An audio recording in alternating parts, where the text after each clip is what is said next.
चातुर्मास में भाद्रपद मास के कृष्ण पक्ष की अजा एकादशी व्रत पारण के दिन भगवान श्री हरि विष्णु की पूजा का शुभ मुहूर्त, महिमा और कथा जानें। चातुर्मास में भाद्रपद मास के कृष्ण पक्ष की अजा एकादशी व्रत पारण के दिन पूजा का शुभ मुहूर्त। वेद, पुराण और शास्त्रों से विदित होता है कि सही समय पर की गई पूजा को देवता स्वीकार करते हैं। अन्य समय में की गई पूजा का लाभ नहीं मिल पाता, क्योंकि देवता उन प्रार्थनाओं को स्वीकार नहीं करते। दिन में पूजा का समय सुबह ब्रह्म मुहूर्त में 4:30 से 5 बजे के बीच, दूसरी पूजा सुबह 9 बजे, तीसरी पूजा दोपहर 12 बजे तक, चौथी पूजा शाम 4 से 6 बजे के बीच और पांचवी पूजा रात के 9 बजे से पहले करनी चाहिए। दोपहर के समय पूजा करना फलदायी नहीं होता है, क्योंकि यह नारायण का समय होता है जब व्यक्ति पितरों को तर्पण करता है। शाम 5 बजे के बाद दीपक जलाकर पूजा कर सकते हैं। योग और ध्यान सिद्धांत अनुसार शरीर में सुषुम्ना नाड़ी जब चल रही हो उसी समय पूजा पाठ करना चाहिए। दिन में सुषुम्ना नाड़ी का प्रवाह कई समय होता है, परंतु जब सूर्य उदित हो रहे हों और चंद्रमा अस्त हो रहे हों, अर्थात ब्रह्म मुहूर्त हो और चंद्रमा उदित हो रहे हों और सूर्य अस्त हो रहे हों, अर्थात गोधूल बेला के समय शरीर में सुषुम्ना नाड़ी का प्रवाह होता है। इसी समय पूजा पाठ करना उचित होता है और शुभ फल प्राप्त होता है। समय की तरह तिथि का विशेष महत्व है। तिथि अनुसार देवताओं की पूजा विधान है। मानव शरीर के अंगों पर अलग अलग देवताओं का आधिपत्य होता है। मन और बुद्धि पर भगवान विष्णु का आधिपत्य होता है। प्रत्येक मास के कृष्ण और शुक्ल दोनों पक्षों की एकादशी तिथि पर भगवान विष्णु के निमित्त व्रत रख कर पूजा आराधना से मन पर नियंत्रण किया जाता है। ब्रह्मांड के सौरमंडल में उपस्थित ग्रहों की सूर्य की सतत परिक्रमा करने के कारण अमावस्या तिथि और पूर्णिमा तिथि को क्रमशः सूर्य और चंद्रमा का प्रभाव पृथ्वी पर अधिक होने के कारण वायुमंडलीय दबाव ज़्यादा हो जाता है और उसके बाद घटते क्रम में एकादशी तिथि को वायुमंडलीय दबाव सबसे कम हो जाता है, जिसकी अनुभूति पृथ्वी पर उपस्थित जल स्रोत जैसे नदियों और समुद्रों में उठने वाले उग्र और अधिक ऊंचाई की लहरें, जिसे ज्वार भाटा के नाम से जाना जाता है, किया जाता है। उसी तरह मानव की आत्मा और मन भी प्रभावित होता है। मानव जो कुछ भी खाता पीता है, उसकी अनुभूति उसके मनमय कोश द्वारा चौथे दिन हो पाता है। इसलिए एकादशी तिथि के दिन अधिक जल तत्व वाले भोज्य पदार्थ जैसे चावल और नमकीन युक्त भोजन ग्रहण करने के बजाय फल को ग्रहण करते हैं। इसी तरह चातुर्मास, जिसकी काल गणना आषाढ़ मास शुक्ल पक्ष की एकादशी से कार्तिक मास शुक्ल पक्ष की एकादशी तक होता है, के दौरान भगवान विष्णु की पूजा आराधना का विशेष महत्व है। इस दौरान भगवान विष्णु क्षीर सागर में अनंत शेष पर लेटे हुए योग निद्रा में रहते हैं, जो एकता, जागरूकता और पारलौकिकता की निद्रा है, जहाँ चेतना एकाग्र हो जाती है। यह ब्रह्मांडीय संतुलन की एक सक्रिय अवस्था है। इस अवस्था में वे एक ब्रह्मांडीय चक्र कल्प के अंत में सृष्टि को अपने में समाहित कर लेते हैं, लेकिन अगले चक्र के प्रति पूर्णतः जागरूक रहते हैं। उनका चित्त और शुद्ध चेतना जागृत रहती है। पोषण और संरक्षण करना कभी नहीं छोड़ते, जिससे ब्रह्मांडीय व्यवस्था बनी रहती है। विष्णु की नाभि से कमल प्रकट होता है, जिस पर ब्रह्मा ब्रह्मांड की रचना के लिए जन्म लेते हैं। यह कल्पना इस बात का प्रतीक है कि उनकी विश्राम अवस्था में ही समस्त कर्मों के बीज बोए जाते हैं। मांडूक्य उपनिषद में आत्मा को जागृत, स्वप्न और सुषुप्ति से परे बताया गया है। विष्णु भी इस चतुर्थ अवस्था, तुरीय अवस्था के प्रतीक हैं। उनकी योग निद्रा इसी अवस्था की ब्रह्मांडीय समतुल्य है। न जागृत, न स्वप्न, न अचेतन निद्रा, बल्कि पूर्ण सर्वव्यापी चेतना, जो इन तीनों को समाहित करती है। भगवान विष्णु के नामों में से एक प्रमुख नाम वैश्वानर है। मांडूक्य उपनिषद में वैश्वानर को आत्मा के 4 पहलुओं में से जागृत अवस्था आत्मा का एक सार्वभौमिक रूप है, और पुराणों में इसी अग्नि के तेज होने पर इसे जागृत अवस्था में और मंद होने पर इसे ही सुप्त अवस्था के तौर पर वर्णन किया गया है। यहीं से देवसैनी अर्थात 4 महीने के लिए भगवान विष्णु के योग निद्रा की धारणा है। भगवान विष्णु को यह नाम विश्व और अनर के संयुक्त रूप से पिता या स्वामी होने के तौर पर मिला है। अनर का अर्थ होता है वायु, इसलिए प्राण वायु विष्णु ही हैं और वही वैश्वानर भी हैं। सृष्टि में भगवान विष्णु सो गए, यानी शरीर में अग्नि मंद हो गई। इस दौरान भगवान शिव जी की सत्ता होने का अर्थ ये है कि जिस तरह महादेव सिर्फ बेलपत्र और आक धतूरा जैसे सहज प्रयास से प्रसन्न हो जाते हैं, इसी तरह मनुष्य भी कम से कम भोजन के मामले में बहुत स्वाद और विधान न खोजें। जो हल्का फुल्का सुपाच्य आसानी से उपलब्ध हो जाए, उसे खाकर समय व्यतीत करें। चातुर्मास में जठराग्नि मंद हो जाती है तथा वात, पित्त और कफ की प्रवृत्ति बढ़ जाती है। यदि इन 3 तत्वों को नियंत्रित रखा जाए तो बीमारियों पर नियंत्रण रखा जा सकता है।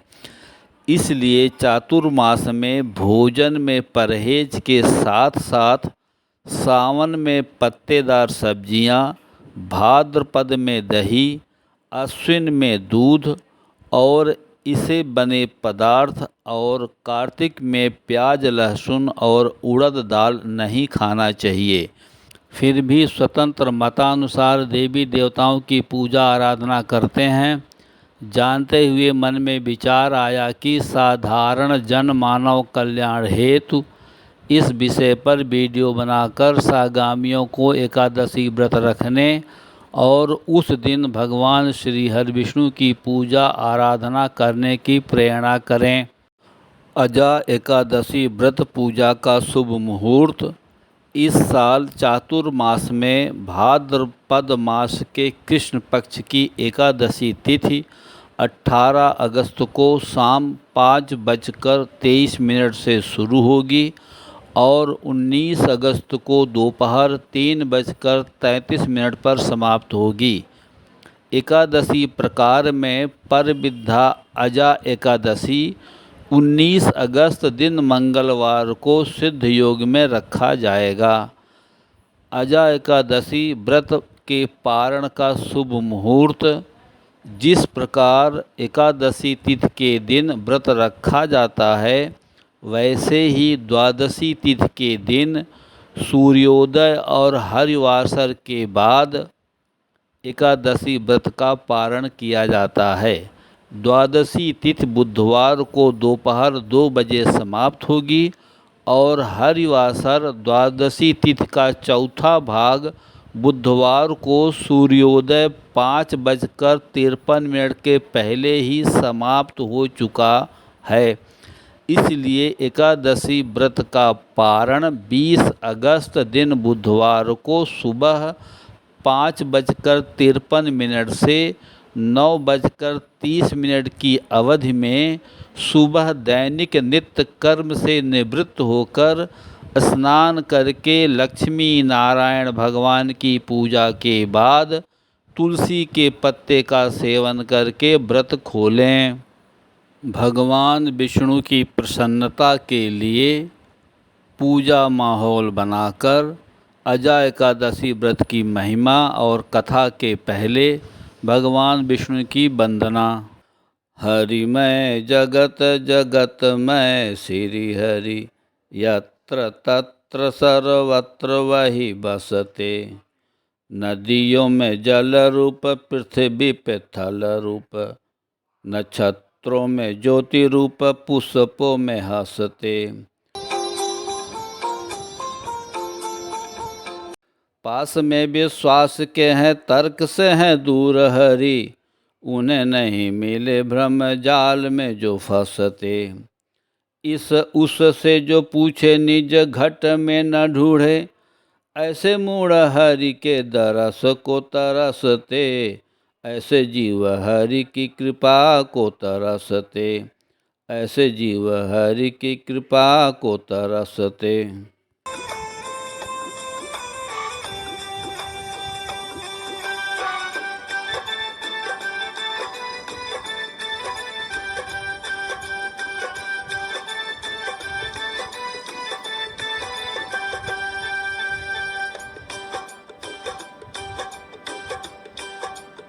श्रीमन्नारायण नारायण नारायण, श्रीमन्नारायण नारायण नारायण।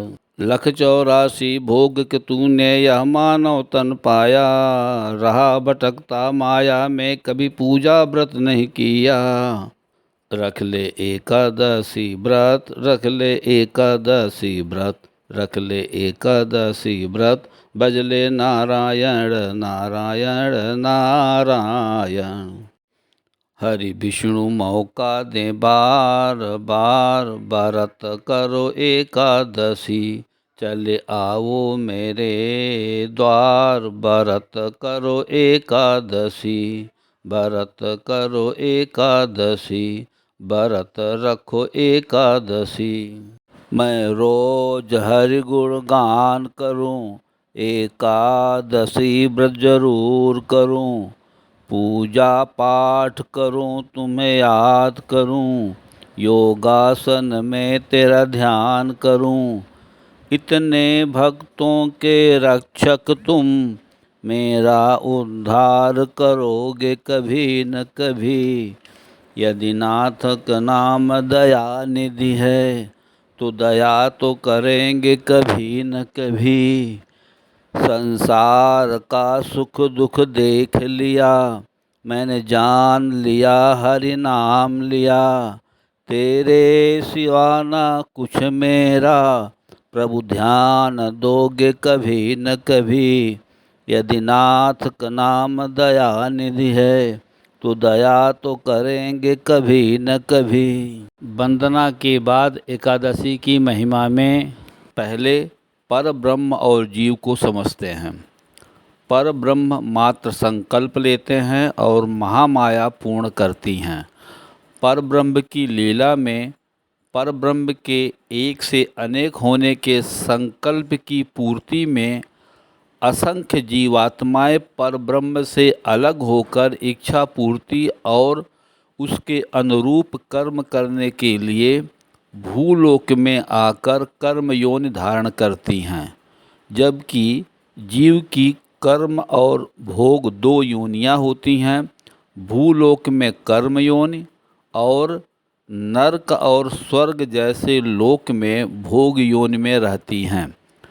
जीवात्मा किसी भी योनि में हो, उस योनि का शरीर 3 निकायों, पहला स्थूल शरीर, दूसरा सूक्ष्म शरीर और तीसरा कारण शरीर, और 5 आवरणों या परतों या कोषों, पहला अन्नमय कोष, दूसरा प्राणमय कोष, तीसरा मनोमय कोष, चौथा विज्ञानमय कोष और पांचवा आनंदमय कोष से मिलकर बना होता है।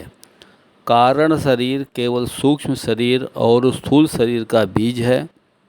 सूक्ष्म शरीर मन और ऊर्जा का शरीर है जो भौतिक शरीर को जीवित रखता है। कारण शरीर के साथ यह देहांतर करने वाली आत्मा या जीव है जो मृत्यु पर स्थूल शरीर से अलग हो जाता है और सूक्ष्म शरीर में रहता है। अतः जीवात्मा सदैव सूक्ष्म से स्थूल और स्थूल से सूक्ष्म में रहता है। जीव जब तक स्थूल शरीर में रहता है तब तक उसके भरण पोषण के लिए व्यायाम और भौतिक पदार्थों की आवश्यकता पड़ती है। इसलिए जीव को भौतिक पदार्थों के उपयोग और उनसे मिलने वाले सुख दुख की अनुभूति का आवश्यकता अनुसार त्याग और जप तप व्रत उपवास और ध्यान की आदत डाल लेना चाहिए। जब भगवान ने सभी जीवात्माओं की इच्छा पूर्ति के लिए कर्म क्षेत्र अर्थात भौतिक जगत अथवा भूलोक और कर्म यौन प्राणियों की रचना किया तो उसी के साथ साथ अनेक प्रकार के पापों का भी जन्म हुआ। उन पापों से एक पाप पुरुष की रचना हुई।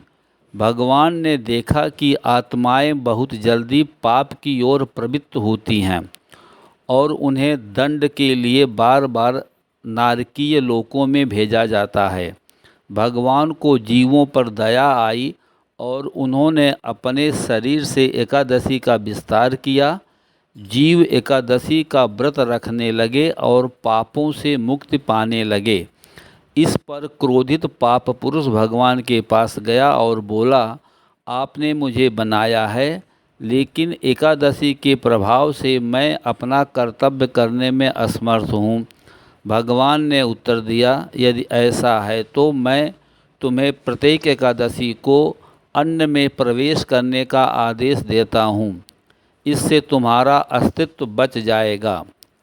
इसलिए यदि हम एकादशी का व्रत रखते हैं तो हम उन सभी पापों से बच जाते हैं जो हमें एकादशी के दिन अन्न खाने से मिलता है। अजा एकादशी व्रत का धार्मिक महत्व के अनुसार भाद्रपद मास के कृष्ण पक्ष की अजा एकादशी का व्रत रखने और भगवान विष्णु की भक्ति करने से न सिर्फ रोग दोष दुख दूर हो जाते हैं बल्कि जीवन में सभी पाप नष्ट हो जाते हैं, सुख समृद्ध आती है और मोक्ष की प्राप्त होती है। जो भी श्रद्धालु भगवान विष्णु के ऋषि के स्वरूप की उपासना करते हैं उसे मृत्यु के बाद विष्णुलोक मिलता है। अजा एकादशी के व्रत की कथा सुनने मात्र से ही अश्वमेघ यज्ञ के बराबर पूर्ण फल मिलता है। अजा एकादशी व्रत कथा। अर्जुन ने भगवान श्री कृष्ण से आग्रहपूर्वक भाद्रपद माह के कृष्ण पक्ष की एकादशी के विषय में एकादशी का नाम तथा व्रत का विधान और इस व्रत को करने से किस फल की प्राप्ति होती है पूछने पर भगवान श्री कृष्ण ने कहा, हे कुंती पुत्र, भाद्रपद माह के कृष्ण पक्ष की एकादशी को अजा एकादशी कहते हैं। इसका व्रत करने से सभी पाप नष्ट हो जाते हैं। इसलिए इस लोक और परलोक में मदद करने वाली इस एकादशी व्रत के समान संसार में दूसरा कोई व्रत नहीं है। अब ध्यानपूर्वक इस एकादशी का महात्म्य श्रवण करो। पौराणिक काल में भगवान श्री राम के वंश में अयोध्या नगरी में एक चक्रवर्ती राजा हरिश्चंद्र नाम के एक राजा हुए थे। राजा अपनी सत्यनिष्ठा और ईमानदारी के लिए प्रसिद्ध थे। एक बार देवताओं ने इनकी परीक्षा लेने की योजना बनाई। राजा ने स्वप्न में देखा कि ऋषि विश्वामित्र को उन्होंने अपना राजपाट दान कर दिया। सुबह विश्वामित्र वास्तव में उनके द्वार पर आकर कहने लगे, तुमने स्वप्न में मुझे अपना राज्य दान कर दिया। राजा ने सत्यनिष्ठ व्रत का पालन करते हुए संपूर्ण राज्य विश्वामित्र को सौंप दिया। दान के लिए दक्षिणा चुकाने हेतु राजा हरिश्चंद्र को पूर्व जन्म के कर्म फल के कारण पत्नी, बेटा एवं खुद को बेचना पड़ा।